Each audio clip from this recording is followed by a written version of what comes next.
बिस्मिल्लाहिर्रहमानिर्रहीम। अस्सलामु अलैकुम दोस्तों। इमाम मेहदी अलैहिस्सलाम जब ज़ुहूर फरमाएंगे तो आसमान में निदा बुलंद होगी, जा अल हक व ज़हक़ल बातिल इन्नल बातिल कान ज़हूक़ा। हक आया, बातिल मिटने वाला है। जब ये सदा ज़मीन और आसमान में गूंजेंगी तो इमाम के 313 सहाबी इमाम ज़माना जो रवायात में इनके मुतालिक बहुत ताकीद हुई हैं, ये दुनिया के कोने कोने से और मुख्तलिफ़ इलाक़ों से इकट्ठा होकर इमाम मेहदी अलैहिस्सलाम की खिदमत में पहुँच कर इमाम के हाथ पर बैयत करेंगे। 313 का अदद बहुत मानवियत रखता है। पैगंबर इस्लाम के साथ जंग बदर में 313 असहाब थे। शुहदाए करबला की तादाद मुकम्मल अगर उनकी तादाद को इकट्ठा किया जाए तो 313 अदद बनता है। ये अदद बहुत मानवियत और फजीलत वाली अदद है।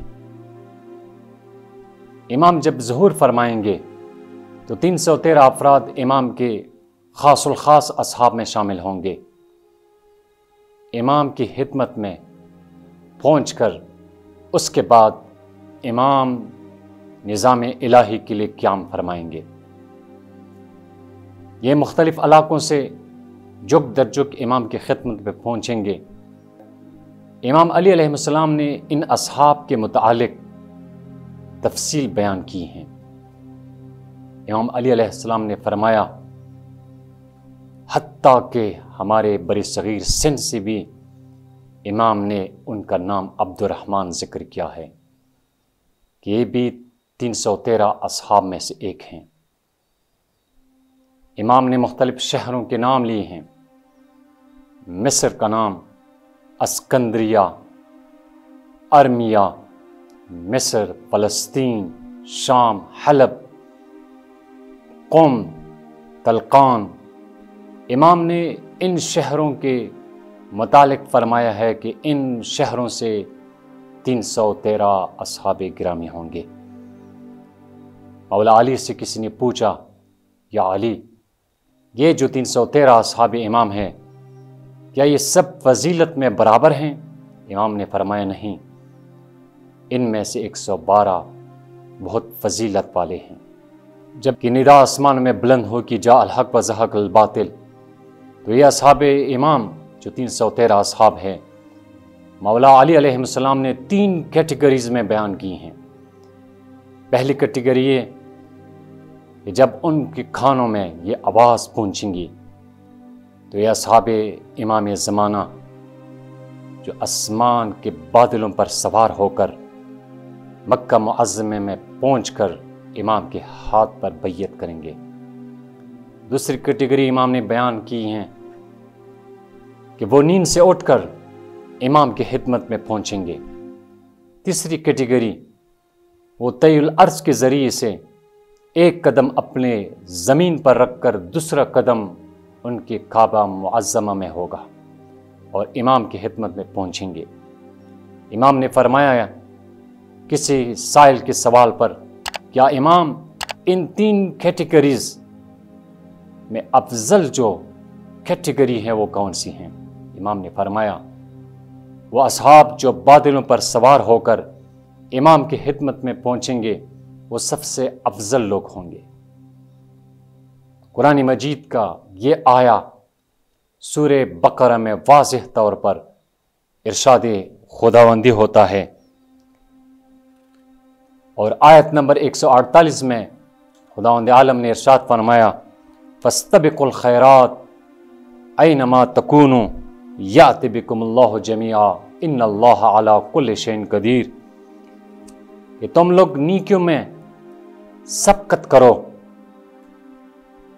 और जब तुम नेकियों में एक दूसरे पर सबकत करोगे तो फिर अल्लाह तुम्हें इकट्ठा करेगा और अल्लाह हर चीज़ पर कुदरत रखता है।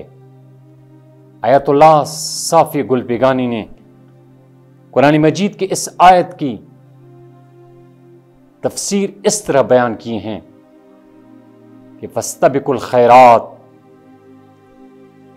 یہ آیت اللہ فرماتے ہیں کہ اس قرآن مجید کے خیرات سے معنی وہ عام نیکی نہیں ہے، بلکہ خیرات سے مراد محبت اہل بیت ہے، کہ تم محبت اہل بیت میں ایک دوسرے پر شفقت حاصل کرو، تم اہل بیت کی محبت میں بڑھ چڑھ کر حصہ لو، تم اہل بیت کی محبت کو اپنے دلوں میں رکھو۔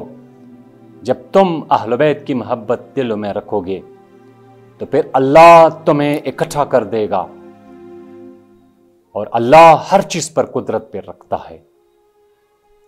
تو آیت اللہ صافی گلفگانی ارشاد فرماتے ہیں، یہ قرآن مجید کی اس آیت سے اور قرآن مجید کی اس آیت کی نسبت امام زمانہ عجل اللہ فرجہ شریف کی 313 اصحاب گرامی کی طرف ہیں۔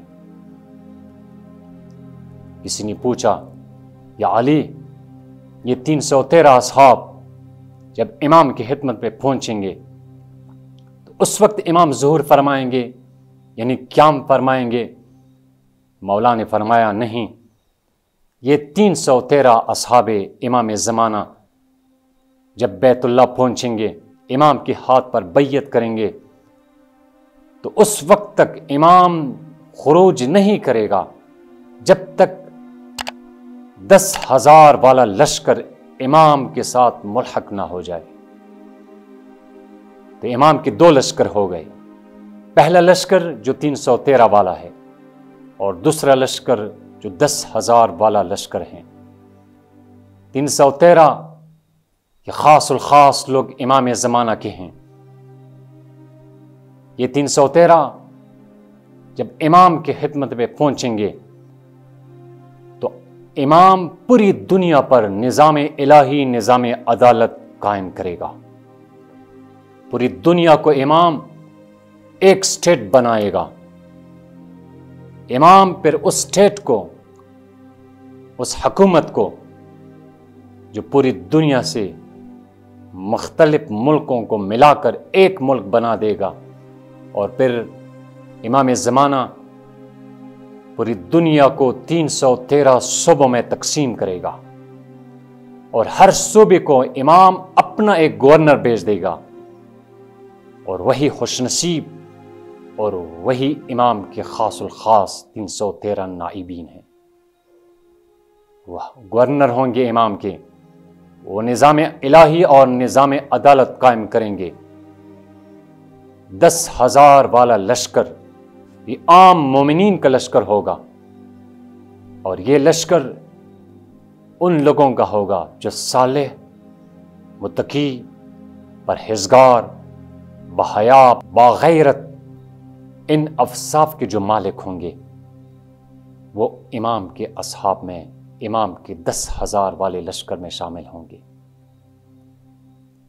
ہم سارے مسلمانوں سے یہ امید رکھتے ہیں کہ ہم تقوی، پرہیزگاری، حیا، شجاعت، دلیری اور محاسن الاخلاق، اچھے اخلاق کو اپنائیں تاکہ امام زمانہ کے اچھے سپاہی بن سکیں۔